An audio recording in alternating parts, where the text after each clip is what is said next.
precisely the answer to your question. Okay, let everyone have equal time now, sir. Let's come to the Modi government's big achievements. Yes, but the Ram Mandir verdict comes in at the top at 27%. Now, which is interesting because actually the Ram Mandir verdict came through an order of the Supreme Court, but voters and respondents in our survey think that's the biggest achievement, and the government did push for it, and in that sense lay an enabling ground. The revocation of Article 370 comes in at number 2, with 20% of the respondents calling this the Modi government's biggest achievement.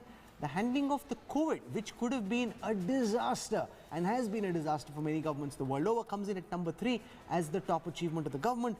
Then there is the Make in India campaign that comes in at 9, and the black money crackdown comes in at 8, which I'm a bit puzzled by because not much black money has come in, but that's what voters seem to believe. So now flip it to the failures. If you look at the Modi government failures, the top failure is seen at the moment, not surprisingly, as unemployment.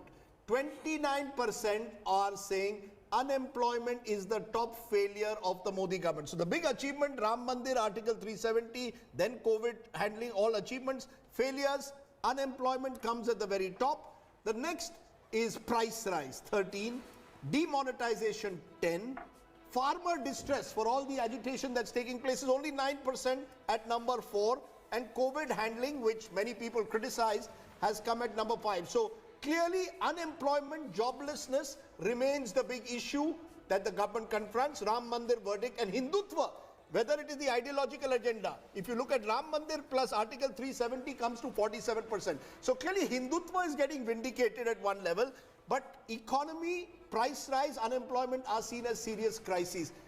Professor Sanjay Kumar, would I be right in looking at it in that context, that the economy remains the Achilles heel, if there is one in this government, even as Hindutva gets strong endorsement?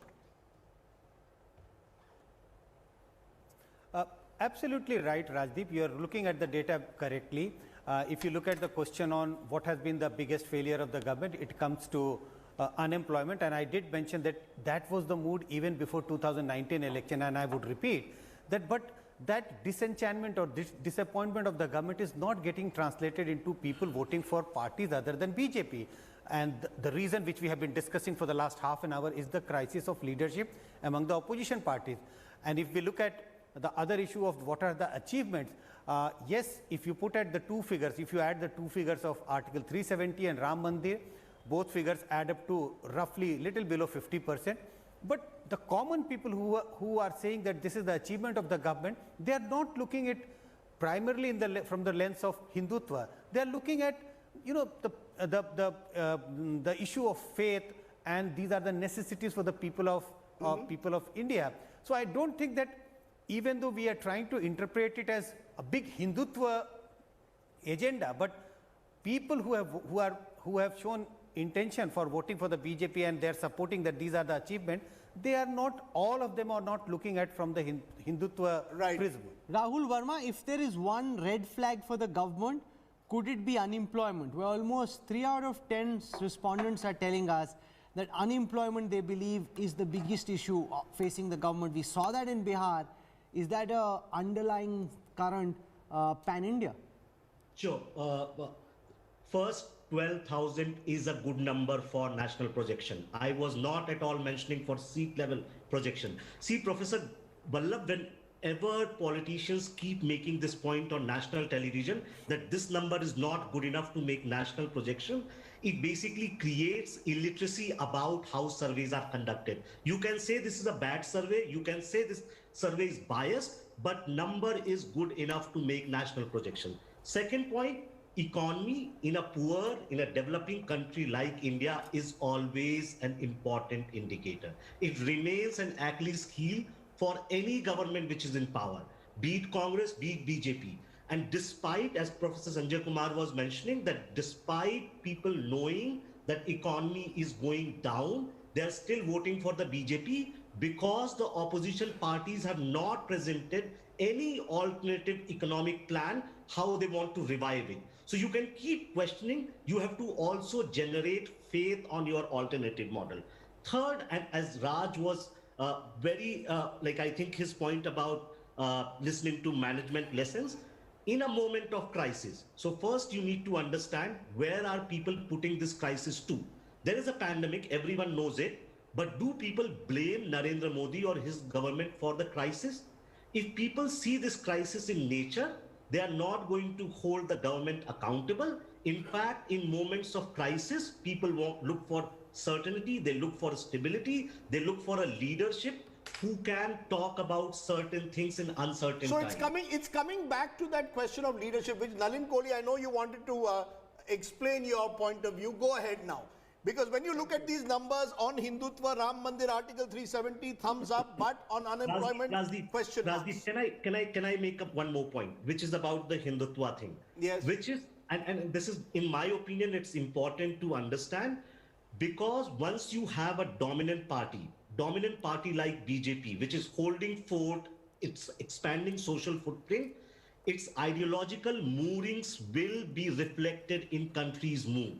So you can't wish away Hindutva and say that now Sure, it nobody doesn't is. have any role, because that's the dominant ideology So of the party. that's why I use the word Moditva. When you combine leadership and Hindutva, it comes to Moditva. You want to respond, Nalin Kohli? Moditva, is this a vote for Moditva? I'm going to combine what I wish to see on the leadership segment as also the subsequent thing, because I think it fits in well. First is, the way I look at the leadership thing, when you say 30% or close to that is outstanding and 44% is good, together the average is very good. It can't be middling or it can't bring it down in that sense, because you already have an average point and you also You have made that point score. earlier. Go ahead. Okay. The second thing is that also comes to the fundamental nature of it. Please compare. What do you compare with? The band to compare with is the preceding 10 years of the kind of leadership the government had. Now, whatever we may say of that leadership, people of India finally opted for change. And when in 14 they opted for that change, a decisive break from that kind of leadership from 4 to 14, they have reiterated that, which means they are voting conclusively for the leader who's coming there, the style of leadership that he brings, and the agenda with which he runs his government, that's why I call it the politics of performance. Now let's come to the Is it the direct question politics of, of say, performance, or unemployment. is it as some call it the politics of illusion? The fact is there is unemployment. The fact is, no, 1 minute. The fact is that that there is also this illusion. But which when is you make created it, when, of no, no, but performance. Rajdeep, when you say it's an illusion, you make it seem as if everyone who voted for Narendra Modi is a fool, No, that I he don't- couldn't make up no, his no, own no, mind, no, I've not that said somehow that. he got made a Charlie of, No, I've and not he said got that. caught. No, I mean, I've how not does said that that. baffles the No, imagination? I've said, I actually How can it be an Let me illusion? answer it on merit. No, How can so many people be I have a fooled? different explanation. I said in my book, Mr. Modi is a cult figure. It's not just this is not normal politics. Normal politics, you will say, as we saw even in the COVID handling, despite all the sufferings people have gone through, they still have faith in Mr. Modi. It's almost a kind of religio-political cult that we have, and I wonder whether Nalin Kohli accepts that there are weaknesses That like means unemployment. Despite that, people have faith in Mr. Modi. Explain that to me. Yes, I will, but you'll have to give me time and a patience here without breaking that. First, let me come to the point that the politics of illusion is a harsh, even if I may use a mean way of looking at it. Because in a democracy as varied and evolved as India, where voters also make a choice between different parties for simultaneous elections, we've seen that, and so have you. Sure. Where the BJP has lost the state and won something else, the national, or won the state and lost the national. So that's an evolved democracy, and we must respect the voter. When we call it the politics of illusion, Rahul made that point, then we are demeaning the voter, which is not correct. The second, in terms of illusion, there is a difference between communication and illusion. Performance with communication is potent, or communication based on performance is potent. But communication without performance is a disaster. That would not apply to, respectfully, us, but certainly to the principal opposition party, which is constantly trying to communicate with nothing to perform in terms of performance. That's why their daily questions don't cut eyes. Let's come to the third. No, I want to finish this. Yes. 14, you said, you and I have also discussed with your last book. You were kind enough to quote me in that. And the next book. We met in Varanasi in 14. We met in Varanasi in 19. But if you call him a religious sort of cult figure, I would have a different way of looking at it. Narendra Modi is not just an icon. He's probably the most charismatic leader this country has seen in decades. He may end up being the most charismatic leader. I mean, you told me an example, not me. You were the one in the field who said, I went and asked a Dalit boy in the hardcore, what you would say, a Mayawati constituency about unemployment, etc. and all. Yet he said, I will vote for Modi. That was your point to me. Yeah, because That he means said, people because that have voter faith. said he had taught Pakistan a lesson at the time. Yes, See, but he has faith in leadership for Sure. different reasons. That's right. Just as in the media, there's the principle, and which I mean, if you'll permit me to just say that on a given in a newspaper page, not everyone is with the story, involved in the story. Not everyone is interested in the story. And so that means every page has something for someone who's involved in the Okay. story, someone who's interested in the story. Like that, voters have different reasons to vote. I I agree. think the success of Narendra Modi lies in the fact it's not just about communication. It's about communicating the achievements. Okay, that's, which is you know, that's and to all the, of it. okay, but, you know. And now Gaurav- let me come to no, no, unemployment. no, no, no, just to- Unemployment, lest Yes. you say I'm running away from it. On unemployment, yes, of course, it would be a concern. But then, can we also understand that this mood of the nation is at a time when there is the pandemic and when there is a contraction of the economy? Of course, this is that period, and it must reflect so, because that is not incorrect. You know, that's Is exactly. there a revival and hope? Sir, That's sir, the just a hope of minute. leadership Sir, that there sir, will be a revival. that's the point, sir. And my last point on the Congress. Last point on the Congress. Yes. Whether they like a 12,000 sample or they don't like a 12,000 sample, this kind of sample has also applied when the mood of the nation gave the thumbs up to the Congress party.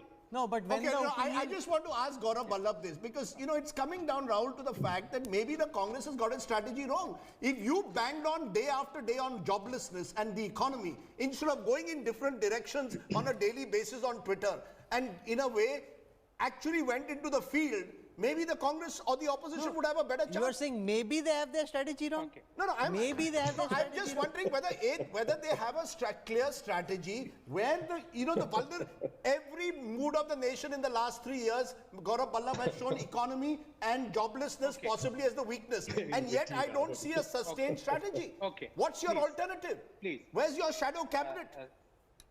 No, cabinet needs a Rajdeep, leader. Who's the leader? Just now, please, Rahul bhai, thoda sa samay Yes. de dijiye. Why you are answering on our behalf? No, we are not. We are Go not. ahead. So Rajdeep ji, you had raised a point and Nalin ji had raised a point on achievements. Why achievements are not reflected in numbers? My basic question. I started with one basic question in your show today, that can you give me any one governance parameter where the situation of the country vis-a-vis the other countries of the world or vis-a-vis our last year, the performance is going? I'm asking a simple question. He was not able to answer this in last 50 minutes. Second question on unemployment. He is saying that the entire world is in pandemic. Nalinji, before pandemic, we were in the 45 years worst unemployment numbers. The government had shared that.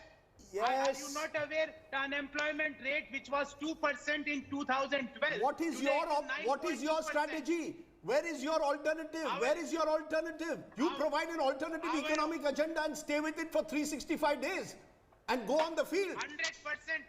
Why don't you go on the 100%, field? Rajdeep, I agree with you on this. We are developing that particular agenda. We gave an agenda of Nyay. We gave an agenda of direct benefit transfer, which is used across the world in this pandemic. May I have a quick comment? Okay. No, we must go across to the other guests also.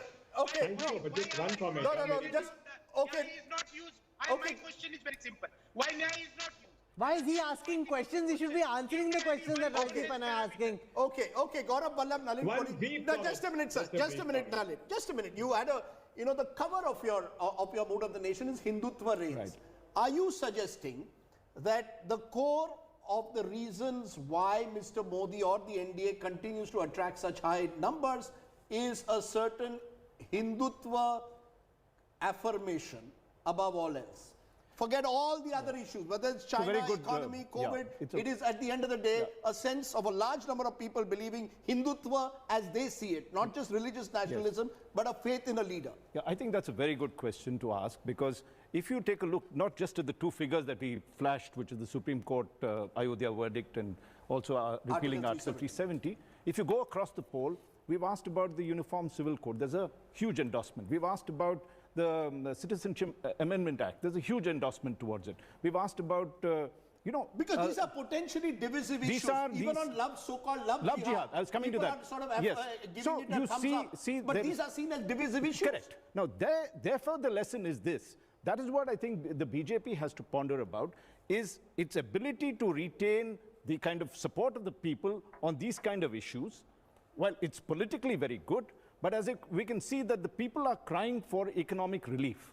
And I think the government has to decide at this point, because it began its second term with actually implementing the entire Hindutva agenda with, you know, such alacrity that we saw, that it has to now decide whether it will focus on development and growth, or will you continue to do divisiveness and polarization, which might get you votes, but the economy will begin to... but Rajdeep, one second. But we are if saying... emotive, divisive issues are getting you endorsement, why should I worry too much about the no, state of the one economy? second. No. I would also clarify that while, that's why I'm saying the BJP has to ponder about, clearly Mr. Modi's leadership is a plus. The way he's held this country, the way he's run it and everything. But at the end of the day, people, if they don't get jobs, they don't get income, the voter is very, very clear. No, but there is the danger, can I think, argue, for his Rahul Verma, that the opposition 2021. is making a big mistake by not latching on to the issue of unemployment, by making that the singular focus of their attack. Where from the morning till the evening, if you hammer home and amplify the aspect of unemployment, you've got the government on a weak spot. Rather than that, by diffusing their attack on Rafale, on national security, on Pakistan, on China, are they spreading themselves too thin instead of having a concentrated attack on the issue which voters believe is hurting the government the most? Before Rahul comes in, let me tell the other Rahul here, you know what the opposition will say? They'll say that focus on the economy. That the media focuses on these that's a so-called very emotional facile way of, divisive no, issues. I'm just telling you what their argument In is there. Bihar, Tejasvi Yadav almost made the issue of unemployment the issue that felled the Nitish Kumar government. One second. Final words. Let's go across to Rahul Verma for a quick response. See, I think you cannot blame the opposition for focusing on many issues. Political parties represent diverse sections and diverse ideas, and that's why they are going to pick every other issue which they think is important. Even if, and I'm saying this with very sincerity, we are living in a very different type of political competition.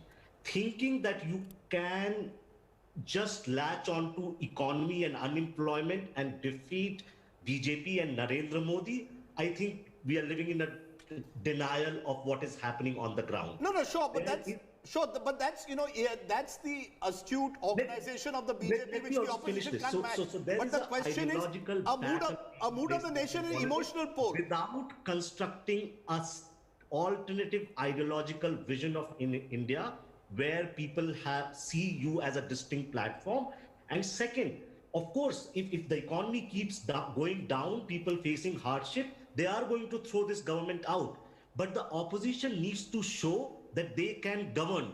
They have a couple of states where they are in power. Can they implement alternative economic vision and show that they are governing better than the states which is governed by BJP? Sandeep Shastri, final word. Are we in the Modi era? Both you and Sanjay Kumar, 30 seconds each. Is this effectively, let's accept it, we are in an era of almost one party, one individual rule. Now, Rajdeep, as the poll clearly shows, the three issues on which the people have a positive endorsement of the government clearly indicates why the leadership, 3 out of 4 people support the leadership. On where the people are unhappy, people are aware of where things are not happening. And when the opposition tries to hammer on that point, the people believe that where is the alternative they are offering. So it's not that the people do not know that enough is not happening on the economy. But I think the opposition, even though it makes that point, it does not convince the voter that they have a better solution than what the government is doing. So it's and that's where I think the government is getting away. It's a credibility. It's a credibility crisis that the opposition faces, Sanjay Kumar. Isn't that at the end of the day, this poll would suggest that if the numbers have remained virtually the same in mood of the nation over 2 years, despite all that is, all the challenges that have been faced, clearly shows the country still stands with Mr. Modi because they see him as more credible than the other side. No, absolutely. We are living in the Modi era. If you look at how BJP has performed electorally over last few years, 6 years, and how popularity of Prime Minister Modi has kept increasing, and also look at what the opposition is promising to the voters of this country, I have no hesitation in saying, yes, this is the Modi era, and also no hesitation in saying it is likely to continue for a few more years at least. Okay, we'll leave it over there just for the day. We have 2 more parts of this India Today Mood of the Nation. So much to think about, so much to ponder, good, bad, ugly, what's going wrong, what's going right, and where we are going from here, and most importantly, what may happen if elections are held at this moment. Thanks for watching. It's been interesting as ever. Remember, it's the pollsters who have given these findings. Let's learn to respect the poll findings. So you're saying don't troll me? Don't troll me. Please don't troll me. Don't blame Rahul and me. You can blame Raj Chengappa and the India Today magazine team, but at the end of the day, one has learned to see a good poll as an indicator of what's happening around us. Perhaps better than the gyan that we give in the studio. Thanks very much for joining us. See you tomorrow evening at 8 p.m. Bye-bye.